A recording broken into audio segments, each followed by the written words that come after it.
Hello दोस्तों, प्रगत classes में आपका बहुत बहुत स्वागत है। आइए आज हम इस वीडियो में देखने वाले हैं खान सर के द्वारा बिहार एसएससी इंटर लेवल एग्जामों के लिए जो प्रैक्टिस सेट पब्लिश किए हैं, सेट नंबर 5 आज हम देखने वाले हैं। हम बात कर रहे हैं आज सेट नंबर 5 का। इससे पहले मैं बता दूं, सेट नंबर 1 से 4 तक हमने वीडियो अपलोड कर दिए हैं।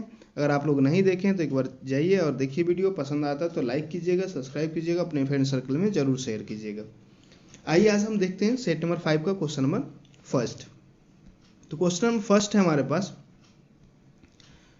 मोहनजोदड़ो का शाब्दिक अर्थ है। ऑप्शन ए है हड़प्पा, ऑप्शन बी है मेसोपोटामिया, ऑप्शन सी है मृतकों का टीला, ऑप्शन डी है मिस्र। तो इसका राइट आंसर ऑप्शन सी हो जाएगा। मृतकों का टीला के नाम से मोहनजोदड़ो को जाना जाता है। वैसे बता दो, सिंधु सभ्यता के अंदर, सिंधु घाटी सभ्यता के अंदर सबसे बड़ा स्थल जो है वो मोहनजोदड़ो ही है। इसका खोज 1921 में राखलदास बनर्जी के द्वारा खोजा गया था। चलिए क्वेश्चन नंबर सेकेंड देखते हैं। क्वेश्चन नंबर सेकेंड है, श्वेतांबर और पीतांबर किस धर्म के हैं? तो श्वेतांबर और पीतांबर जैन धर्म के हैं। जैन मत बोल सकते हैं इसको, ऑप्शन डी इसका राइट आंसर होगा। आपको बता दूं, दिगंबर जो थे, दिगंबर निवस्त्र रहा करते थे, वस्त्र नहीं पहनते थे, लेकिन श्वेतांबर जो थे वे श्वेत कलर का वस्त्र पहना करते थे। ये कई बार क्वेश्चन एग्जामों में पूछा गया है। चलिए क्वेश्चन नंबर 3 देखते हैं। बारडोली सत्याग्रह के प्रमुख नेता कौन थे?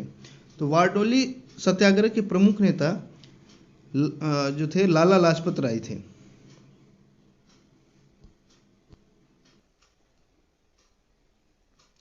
चलिए क्वेश्चन नंबर 3 देखते हैं। क्वेश्चन नंबर 3 है, बारडोली सत्याग्रह के प्रमुख नेता कौन थे? ऑप्शन ए है लाला लाजपत राय, ऑप्शन बी है बाल गंगाधर तिलक, ऑप्शन सी है सरदार पटेल, ऑप्शन डी है जवाहरलाल नेहरू। तो इसका राइट आंसर हो जाएगा ऑप्शन सी, सरदार पटेल।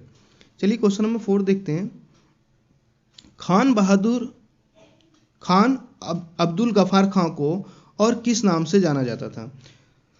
तो खान अब्दुल गफ्फार खां को सीमांत गांधी के नाम से भी जाना जाता था। चलिए क्वेश्चन नंबर 5 देखते हैं। निम्नलिखित में से किस गवर्नर जनरल को भारतीय प्रेस का मुक्तिदाता कहा जाता है? तो भारतीय प्रेस का जो मुक्तिदाता कहा जाता है वो है सर चार्ल्स मेटकॉफ को कहा जाता है। ऑप्शन बी इसका राइट आंसर होगा। चलिए क्वेश्चन नंबर 6 देखते हैं। ब्रिटिश हाउस ऑफ कॉमन में सर्वप्रथम किस भारतीय ने आर्थिक निष्कासन सिद्धांत की रचना की थी? ऑप्शन ए है दादा भाई नौरोजी, ऑप्शन बी है गोपाल कृष्ण गोखले, ऑप्शन सी है मोहम्मद अली जिन्ना, ऑप्शन डी है श्यामजीत कृष्ण वर्मा। तो इसका राइट आंसर हो जाएगा ऑप्शन ए, दादा भाई नौरोजी। चलिए नेक्स्ट क्वेश्चन है, प्रसिद्ध गाना सारे जहां से अच्छा रचा गया है रविन्द्रनाथ टैगोर के द्वारा, मोहम्मद इकबाल के द्वारा, मन्ना डे के द्वारा, बंकिम चंद्र चटर्जी के द्वारा। तो इसका राइट आंसर हो जाएगा मोहम्मद इकबाल, ऑप्शन बी सही होगा। मोहम्मद इकबाल के द्वारा जो प्रसिद्ध गाना है सारे जहां से अच्छा रचा गया है। चलिए क्वेश्चन नंबर 8 देखते हैं। क्वेश्चन नंबर 8 है, चीन ने भारत के एलपीजी सुधारों के समान अपने संरचनात्मक सुधार कब से शुरू किया? तो इसका राइट आंसर हो जाएगा 1991, ऑप्शन सी इसका सही आंसर होगा। चलिए नेक्स्ट क्वेश्चन है हमारे पास, 1854 से 1856 ईस्वी में क्रीमियम युद्ध किनके बीच लड़ा गया था? तो सबसे पहले आप ये डेट याद रख लीजिए, ये डेट कई बार एग्जाम में पूछा गया है। जो क्रीमियम युद्ध जो लड़ा गया था वो कौन से ईस्वी में? तो 1854 ईस्वी से 1856 ईस्वी के बीच लड़ा गया था। और इसका राइट आंसर हो जाएगा किसके बीच लड़ा गया था? तो रूस और तुर्की के बीच लड़ा गया था। तो राइट ऑप्शन हो जाएगा ए। चलिए क्वेश्चन नंबर 10 देखते हैं। ऑप्शन नंबर 10 है, क्वेश्चन नंबर 10 है, भारत की संविधान सभा की संघ शक्ति समिति के अध्यक्ष कौन थे? ऑप्शन है doctor Rajendra Prasad, option B है जेपी कृपलानी, ऑप्शन सी है सरदार वल्लभ भाई पटेल, ऑप्शन डी है जवाहरलाल नेहरू। तो इसका राइट आंसर ऑप्शन डी हो जाएगा, जवाहरलाल नेहरू थे। चलिए क्वेश्चन नंबर 11 देखते हैं। भारतीय संविधान की प्रस्तावना में समाजवादी शब्द जोड़ा गया था 40वें संशोधन द्वारा, 42वें संशोधन द्वारा, 76वें संशोधन द्वारा, 46वें संशोधन द्वारा। तो इसका राइट आंसर हो जाएगा ऑप्शन बी, 42वें संशोधन के द्वारा जोड़ा गया था। चलिए क्वेश्चन नंबर 12 देखते हैं।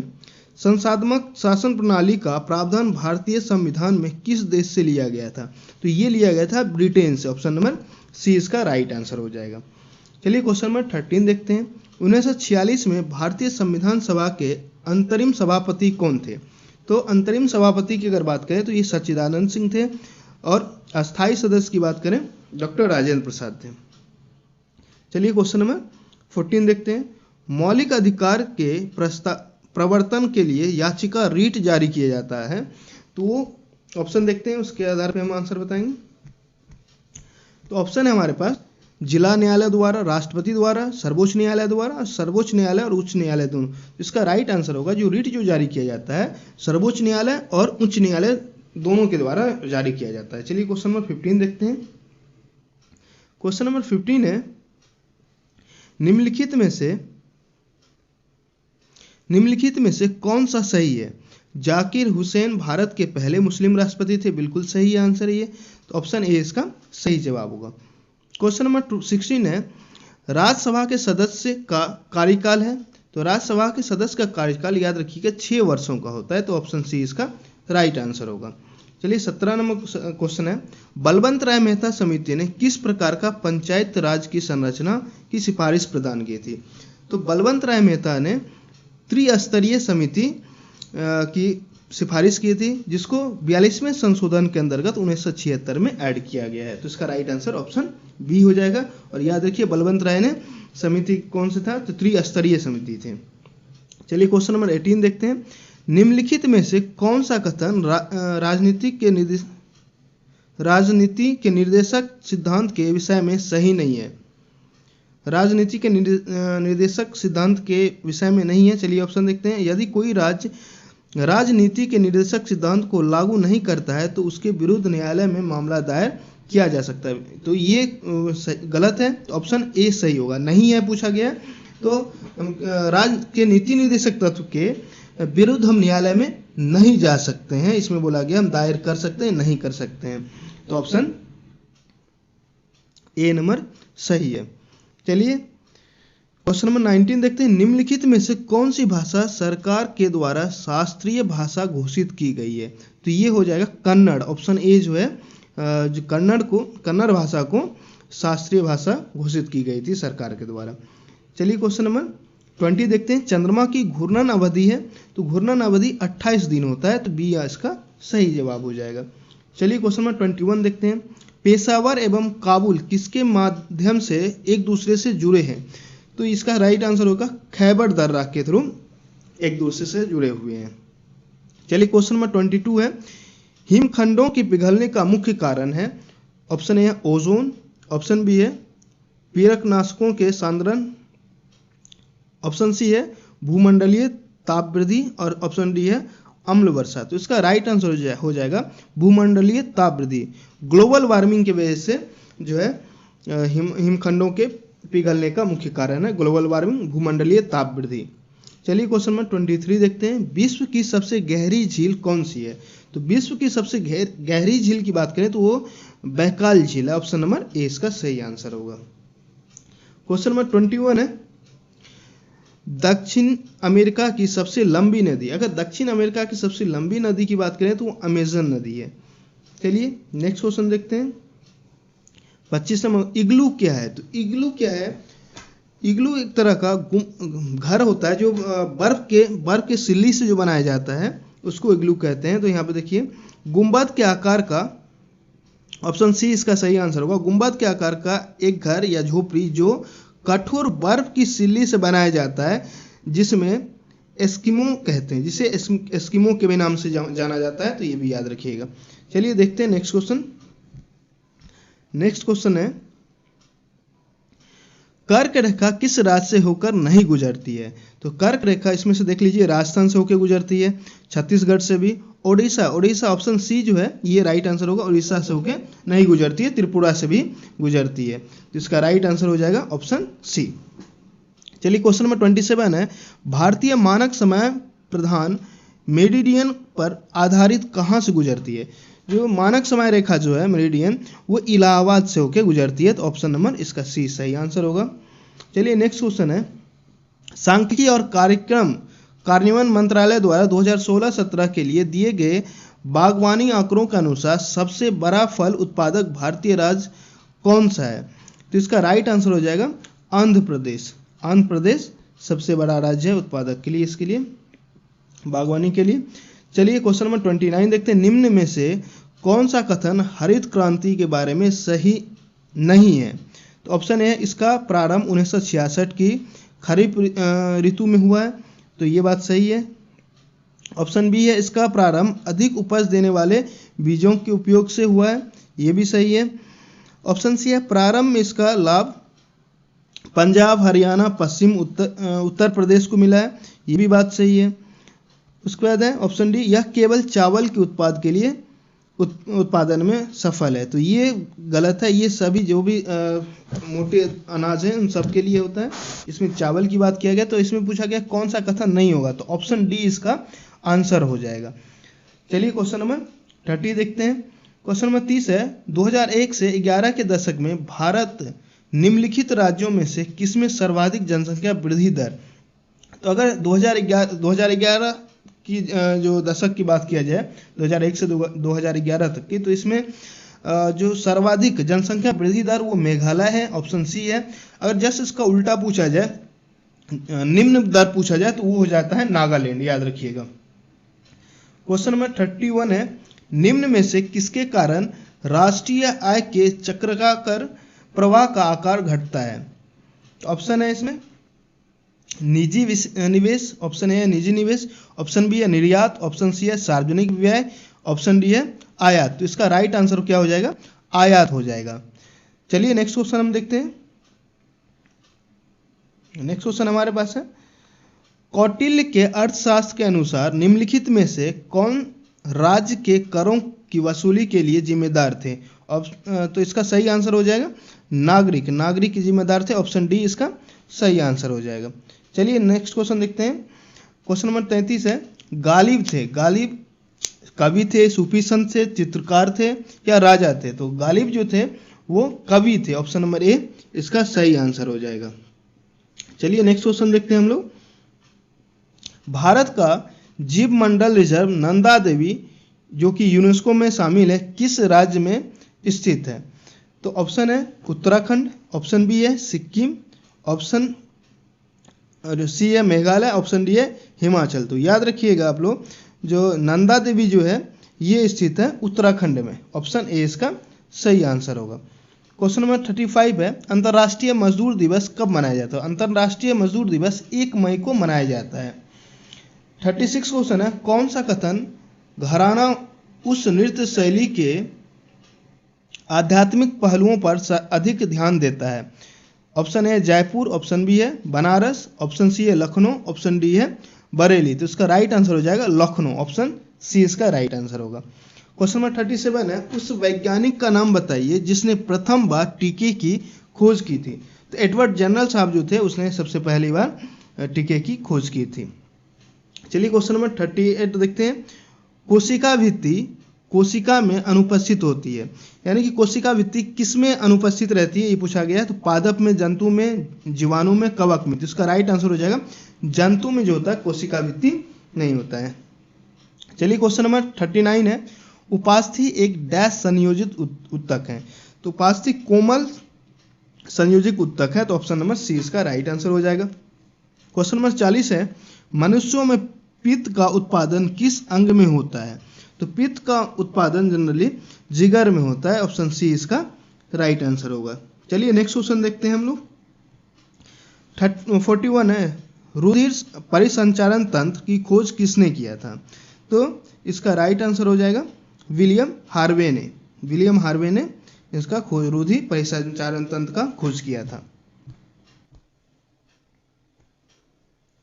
क्वेश्चन नंबर 42 देखते हैं हम लोग। चलिए क्वेश्चन नंबर 42 है,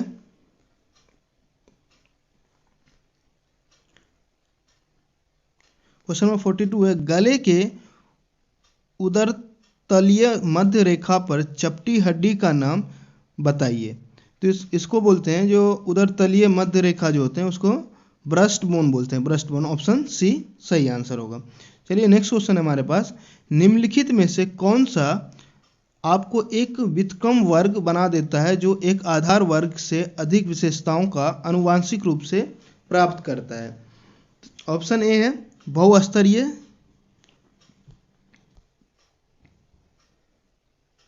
चलिए क्वेश्चन नंबर 43 देखते हैं। 43 है, निम्नलिखित में से कौन सा आपको एक व्युत्क्रम वर्ग बना देता है जो एक आधार वर्ग से अधिक विशेषताओं को आनुवांशिक रूप से प्राप्त करता है। तो इसका राइट आंसर ऑप्शन बी हो जाएगा, बहु इनहेरिटेंस हो जाएगा। चलिए नेक्स्ट क्वेश्चन देखते हैं।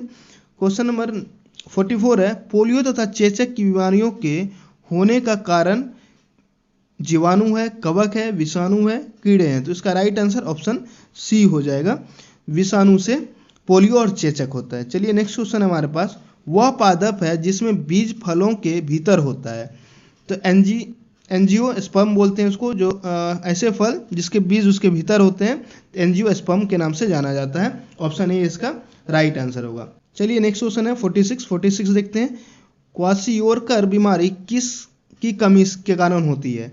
तो क्वाशियोरकर जो है ये प्रोटीन की कमी से होता है। ऑप्शन सी इसका राइट आंसर हो जाएगा। 47 क्वेश्चन है, ऊपरी वायुमंडल की ओजोन परत निम्न में से मुख्यतः किसके द्वारा नष्ट हो रही है। ऑप्शन ए है प्रभात, राधा परिक, ऑक्सोडेर। ऑप्शन बी है क्लोरोफ्लोरोकार्बन। ऑप्शन सी है धूम कोहरा। ऑप्शन डी है SO2। तो इसका राइट आंसर हो जाएगा क्लोरोफ्लोरोकार्बन। क्लोरोफ्लोरोकार्बन के कारण से ही ओजोन परत जो है नष्ट होते जा रहा है। चलिए नेक्स्ट क्वेश्चन है, चलिए क्वेश्चन नंबर 48 देखते हैं। 48 है, भार का SI मात्रक। भार का SI मात्रक न्यूटन होता है, और न्यूटन इसलिए होता है क्योंकि भार को बल के बराबर माना जाता है। तो बल का मात्रक न्यूटन होता है, इसलिए भार का भी मात्रक न्यूटन ही है। चलिए नेक्स्ट क्वेश्चन है, स्थिर गति के साथ वृत्ताकार पथ में चल रही वस्तु का त्वरण होता है। तो स्थिर गति से वृत्ताकार पथ पर जब कोई वस्तु चल रहा होता है और स्थिर गति से, तो चर त्वरण कहलाता है। तो ये ऑप्शन इसका सही हो जाएगा। चलिए क्वेश्चन नंबर 50 है, कोई स्थिर बल किसी वस्तु पर 100 सेकंड के लिए काम कर रहा है जो वेग का मान 18 किलोमीटर प्रति घंटा से 36 किलोमीटर प्रति घंटा कर देता है। तो बल का मान ज्ञात कीजिए। यहाँ पे बल का मान निकालने के लिए सबसे पहले हम क्या करेंगे, जो किलोमीटर पर घंटा है इसको मीटर पर सेकंड में निकाल लेंगे। मीटर पर सेकंड में निकालने के लिए 5/18 से मल्टीप्लाई करना होता है। तो दोनों को 5/18 से मल्टीप्लाई कीजिएगा तो ये कितना हो जाएगा, एक हो जाएगा 5, दूसरा वाला हो जाएगा 10 मीटर पर सेकंड। अब क्या होता है, P delta P2 minus P1/T होता है। इस पर पुट कर दीजिए, दोनों का डिफरेंट 10 हो जाएगा। सॉरी 10 में से 5 मिलेगा तो 5 हो जाएगा। 5/100 कीजिएगा तो ये 0.05 आ जाएगा। तो इसका राइट आंसर हो जाएगा ऑप्शन डी। चलिए नेक्स्ट क्वेश्चन देखते हैं हम। नेक्स्ट क्वेश्चन है हमारे पास 51, बैगनी रंग के प्रकाश की तरंग दैर्घ्य लगभग डैश होती है। तो बैगनी रंग का जो बैगनी रंग के प्रकाश की जो तरंग दैर्घ्य होती है वो 455⁻³ nm होता है नैक्रोमीटर। चलिए 52 क्वेश्चन देखते हैं, तापमान बढ़ने पर ध्वनि पर क्या प्रभाव पड़ता है। तो तापमान बढ़ने पर ध्वनि बढ़ जाती है। तो ऑप्शन बी इसका सही आंसर होगा। चलिए क्वेश्चन नंबर 53 देखते हैं, ऊष्मा का SI मात्रक। ऊष्मा का SI मात्रक क्या होता है। तो इसका राइट आंसर हो जाएगा ऑप्शन सी, जूल। कार्य ऊर्जा का SI यूनिट सेम होता है, जूल ही होता है। चलिए नेक्स्ट क्वेश्चन देखते हैं हम लोग। हमारे पास नेक्स्ट क्वेश्चन है, आसमान का नीला रंग होने का कारण। आसमान का जो रंग नीला होता है उसका मेन कारण है प्रकाश का प्रकीर्णन। ऑप्शन बी इसका सही आंसर होगा। चलिए क्वेश्चन नंबर 55 देखते हैं, वैद्युत रासायनिक अभिक्रिया, वैद्युत रासायनिक प्रक्रिया जो एनोड पर होती है वो संचारण कहते हैं। ऑप्शन सी इसका सही आंसर होगा। चलिए क्वेश्चन, एक मिनट,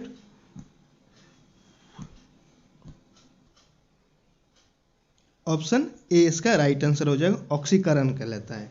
चलिए नेक्स्ट क्वेश्चन देखते हैं 56 है, तापमान और दबाव की समान परिस्थितियों में सभी गैसों के समान आयतनों में अणुओं का समान संख्या होती है। यह है डाल्टन का नियम, एवोगाड्रो का नियम, चार्ल्स का नियम और बॉयल का नियम। तो ये राइट आंसर ऑप्शन बी हो जाएगा, एवोगाड्रो का नियम कहलाता है। चलिए नेक्स्ट क्वेश्चन देखते हैं हम लोग 57 क्वेश्चन। 57 है हमारे पास। क्वेश्चन नंबर 57 है, निम्नलिखित में से कौन सा तत्व एक धातु है, अधातु है, जो कमरे के तापमान पर द्रव अवस्था में रहता है? इसका राइट आंसर हो जाएगा ब्रोमीन। ब्रोमीन एक ऐसा अधातु है जो कि रूम टेम्परेचर पर क्या रहता है, द्रव की अवस्था में होता है। और अगर आपसे पूछा जाए जो धातु, ऐसा धातु बताने के लिए तो क्या होता है, पाड़ा हो जाएगा उसके धातु के केस में। तो यहाँ पे अधातु पूछा गया तो अधातु केस में ब्रोमीन इसका राइट आंसर होगा। चलिए आगे क्वेश्चन देखते हैं। Question number 58। एक तत्व की द्रव्यमान संख्या 32 है, परमाणु संख्या 16 है, इसके परमाणु में न्यूट्रॉन की संख्या डैश है। जब भी परमाणु संख्या 16 दिया गया है और द्रव्यमान संख्या 32 दिया गया है, तो द्रव्यमान संख्या में से अगर परमाणु संख्या को माइनस कर देंगे तो हमें न्यूट्रॉन की संख्या प्राप्त हो जाएगा। तो इसका राइट आंसर हो जाएगा ऑप्शन बी 16, क्योंकि 32 में से 16 माइनस कीजिएगा तो 16 ही आएगा। तो इसका राइट आंसर ऑप्शन बी हो जाएगा। चलिए नेक्स्ट क्वेश्चन है 59। निम्न में से कौन सी अक्रिय गैस नहीं है? अक्रिय गैस की बात किया गया है तो नियोन अक्रिय गैस है, हीलियम भी है, हाइड्रोजन नहीं है। तो इसका राइट आंसर हो जाएगा हाइड्रोजन। आर्गन, या आर्गन के बारे में एक बात और याद रखिएगा, बल्ब में जो भरा जाता है वो आर्गन गैस से भरा जाता है। 60 नंबर क्वेश्चन है, बिना बूझा चूना का रासायनिक नाम क्या है? तो बिना बूझा चूना का रासायनिक नाम होता है कैल्शियम ऑक्साइड। ऑप्शन डी इसका सही आंसर हो जाएगा। नेक्स्ट क्वेश्चन है, Fe2O2F2 की आकृति होगी, इसका त्रिकोणीय द्विपिरामिड होगा। ऑप्शन ए इसका राइट आंसर हो जाएगा। क्वेश्चन नंबर 62 है, एक पेड़ में गुरुत्वाकर्षण के विरुद्ध जल की गति का परम कारण है वाष्पोत्सर्जन हो जाएगा। वाष्पोत्सर्जन हो जाएगा इसका राइट आंसर। चलिए क्वेश्चन नंबर 62 है, 62 देखते हैं। एक पेड़ में गुरुत्वाकर्षण के विरुद्ध जल की गति का परम कारण है, ऑप्शन ए परासरण,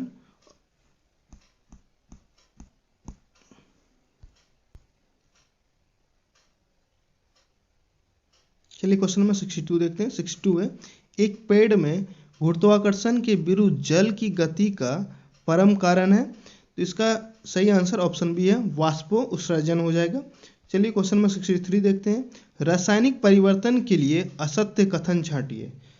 ऑप्शन ए है यह उत्क्रमणीय परिवर्तन है, इसके साथ ऊर्जा में भी परिवर्तन होता है, पदार्थ का आंतरिक संगठन परिवर्तित होता है, नए उत्पाद का निर्माण होता है। तो इसका राइट आंसर हो जाएगा ऑप्शन ए। ऑप्शन ए इसका सही आंसर हो जाएगा, जो कि असत्य है। चलिए क्वेश्चन नंबर 64 देखते हैं। कार्बोडेंडम क्या है? कार्बोडेंडम के बारे में इससे पहले कई एग्जाम में पूछा गया, पिछले साल बिहार एसएससी में भी ये क्वेश्चन पूछा गया है। तो देखिए कार्बोडेंडम जो है सिलिकॉन कार्बाइड कहलाता है। ऑप्शन सी इसका राइट आंसर होगा। चलिए क्वेश्चन नंबर 65, अत्यधिक किण्वन से आप क्या समझते हैं? तो अत्यधिक किण्वन से ऑप्शन नंबर इसका डी सही होगा। यह अपशिष्ट जल में ईंधन के रूप में हाइड्रोजन उत्पन्न करने की पद्धति है। याद रखिएगा, जो अत्यधिक किण्वन जो है, किण्वन कहलाता है जो अपशिष्ट जल होता है, जल में ईंधन के रूप में हाइड्रोजन उत्पन्न करने की पद्धति को कहते हैं। चलिए क्वेश्चन नंबर 66 है, 66 नंबर क्वेश्चन है। नीली क्रांति डैश से संबंधित है? तो नीली क्रांति मछली से संबंधित है, तो ऑप्शन डी इसका सही आंसर हो जाएगा। चलिए क्वेश्चन नंबर 67 देखते हैं। बुद्ध को ज्ञानोदय की प्राप्ति कहाँ हुई थी? तो बुद्ध को जो ज्ञान की प्राप्ति हुई थी वो बोध गया में हुआ था। चलिए नेक्स्ट क्वेश्चन है 68 नंबर क्वेश्चन। बिहार में निम्नलिखित में से किस स्थान पर पहली बार चाय बागानों की स्थापना की गई थी? तो बिहार में अगर बात करें चाय बागानों की तो वो है ठाकुरगंज में। ऑप्शन ए इसका राइट आंसर हो जाएगा। चलिए क्वेश्चन नंबर 69 है। निम्नलिखित में से कौन मध्य प्रदेश का पहला सौर शहर बनेगा?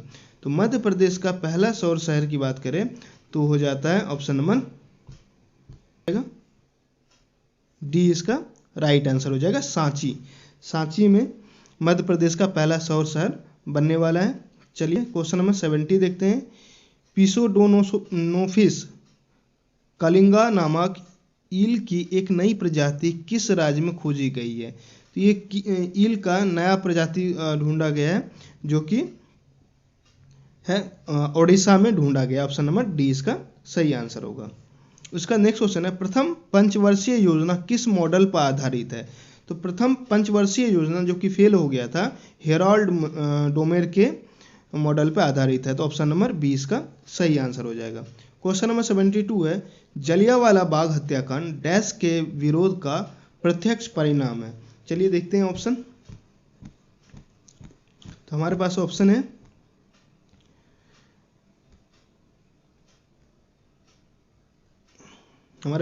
है भारतीय रक्षा अधिनियम, रॉलेट एक्ट अधिनियम, मॉन्टेग्यू जेम्स फोर सुधार और मार्ले मिंटो सुधार। तो इसका राइट आंसर हो जाएगा ऑप्शन बी, रॉलेट अधिनियम के विरुद्ध ये प्रदर्शन हुआ था, जिसकी वजह से ये घटना घटी। चलिए क्वेश्चन नंबर 73 देखते हैं। 73 है, भारतीय संविधान के गणतांत्रिक होने का क्या कारण है? तो गणतांत्रिक मतलब होता है क्या है? तो मैं आपको बता दूं, गण यानी गण मतलब होता है जनता, जनता का तंत्र, जनता के द्वारा जनता के बीच जो चुने हुए प्रतिनिधि का तंत्र ही असल में मायने में गणतंत्र कहलाता है। तो ऑप्शन के थ्रू हम बता दें इसका राइट आंसर। इसमें चलिए क्वेश्चन ऑप्शन नंबर ए है, इसमें अधिकार विधेयक शामिल है, इसमें कोई वंशानुगत तत्व नहीं है, इसमें वैक्स मताधिकार प्रदान किया गया है, इसमें निर्वाचित संसद का प्रावधान शामिल है। तो ऑप्शन डी इसका राइट आंसर हो जाएगा, क्योंकि निर्वाचन यहाँ पे जनता के द्वारा निर्वाचित किए जाते हैं। 74 है, निम्नलिखित में से संयुग्म संगठन और उसके मुख्यालय का चयन करें। तो पहला ऑप्शन है ILO वाशिंगटन, ये भी गलत है। ऑप्शन बी है IMF पेरिस, ये गलत है। UNIDO, इसका सही आंसर हो जाएगा ऑप्शन सी, ये बिल्कुल वियान होता है, सही आंसर है। चलिए क्वेश्चन नंबर 75 देखते हैं। ताप्ती नदी के किनारे आयोजित सूरत अधिवेशन में भारतीय राष्ट्रीय कांग्रेस का 2 दलों में विभाजन किस वर्ष हुआ था? तो सूरत विभाजन के टाइम में, चलिए आइए देखते हैं क्वेश्चन नंबर 74 क्वेश्चन है, निम्नलिखित में से सही युग्म संगठन और उनके मुख्यालय का चयन करें। तो इसका राइट आंसर ऑप्शन सी हो जाएगा, UNIDO, जिसका वियान आंसर है। चलिए क्वेश्चन नंबर 75 देखते हैं। ताप्ती नदी के किनारे आयोजित सूरत अधिवेशन में भारतीय राष्ट्रीय कांग्रेस 2 दलों में विभाजित किस वर्ष हुआ था? तो इसका राइट आंसर हो जाएगा ऑप्शन डी, 1907 में 2 भागों में विभाजित हो गया था। चलिए 76 है, श्रीहरिकोटा से PSLV C-17 द्वारा एक उपग्रह GSAT-12 परिक्षेपित किया गया था। मौसम, पिको, संचार, नैनो, इसका राइट आंसर हो जाएगा ऑप्शन सी, संचार। चलिए क्वेश्चन नंबर 77 देखते हैं। इनमें से कौन सा हड़प्पा स्थल गुजरात में पाया जाता है? बालाथल, खांडिया, धौलावीरा, मांडा। इसका राइट आंसर ऑप्शन सी हो जाएगा, धौलावीरा, जो कि डॉकयार्ड हुआ करता था, बंदरगाह हुआ करता था सिंधु घाटी सभ्यता यानी हड़प्पा सभ्यता के टाइम में। चलिए क्वेश्चन नंबर 78 देखते हैं। डैश को 2002 में सभी गांवों में पेयजल आपूर्ति सुनिश्चित करने के लिए शुरुआत किया गया। संपूर्ण ग्रामीण रोजगार योजना, अंत्योदय अन्न योजना,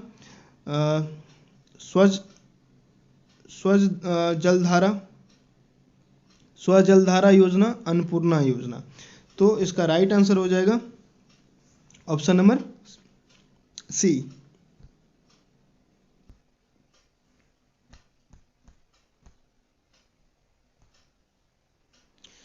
चलिए क्वेश्चन नंबर 78 देखते हैं। 78 है, डैश को 2002 में सभी गांवों में पेयजल आपूर्ति सुनिश्चित करने के लिए शुरू किया गया था। तो संपूर्ण ग्रामीण रोजगार योजना, ऑप्शन बी है अंत्योदय अन्न योजना, ऑप्शन सी है स्वजलधारा योजना, अन्नपूर्णा योजना। इसका राइट आंसर ऑप्शन सी हो जाएगा। चलिए क्वेश्चन नंबर 79 देखते हैं। 79 है, फोर्ट्रॉन डैश है 5वीं पीढ़ी के कंप्यूटर की भाषा, पहली उच्च स्तरीय प्रोग्रामिंग भाषा। तो ऑप्शन बी इसका राइट आंसर हो जाएगा। चलिए क्वेश्चन नंबर 80 देखते हैं। जून 2019 में डैश ने ओस्ट्रोवा गोल्ड स्पाइक में 300 मीटर की दौड़ में विश्व रिकॉर्ड तोड़ा था। तो इसका राइट आंसर हो जाएगा ऑप्शन ए, इसका राइट आंसर हो जाएगा सोने मिलर उइबो।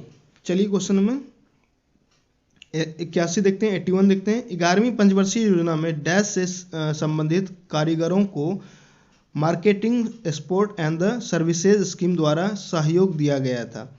तो इसका राइट आंसर हो जाएगा हस्तशिल्प, ऑप्शन ए इसका सही आंसर होगा। चलिए क्वेश्चन नंबर 82 देखते हैं। पद्म विभूषण से सम्मानित की जाने वाली प्रथम भारतीय भारतनाट्यम नर्तकी का नाम बताइए। तो ये इसका राइट आंसर हो जाएगा सोनल मानसिंह, ऑप्शन डी इसका सही आंसर हो जाएगा। चलिए 83 देखते हैं। शीतल पेयजल में फिज सनसनाहट उत्पन्न करने के लिए निम्नलिखित में से क्या मिलाया जाता है। तो कार्बनिक अम्ल मिलाया जाता है, ऑप्शन ए इसका सही आंसर हो जाएगा।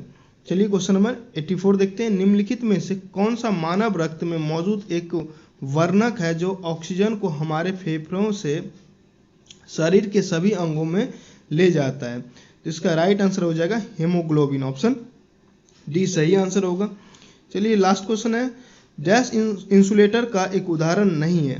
तो इंसुलेटर का उदाहरण मानव शरीर नहीं है, रबर, हीरा, कांच ये सभी क्या है इंसुलेटर का उदाहरण है, मानव शरीर इंसुलेटर का उदाहरण नहीं है। तो सेट नंबर 5 आज हमने कंप्लीट कर लिया, जितने भी जीके जीएस क्वेश्चन थे। मैथ और रीजनिंग का सेपरेट वीडियो बनाऊंगा, जिससे सारे सेट का मैथ और जीके जीएस जैसे कंप्लीट हो जाता है तो फिर हम मैथ रीजनिंग स्टार्ट करेंगे। वीडियो पसंद आता है तो लाइक कीजिएगा, सब्सक्राइब कीजिएगा और अपने फ्रेंड सर्कल में शेयर जरूर कीजिएगा। धन्यवाद।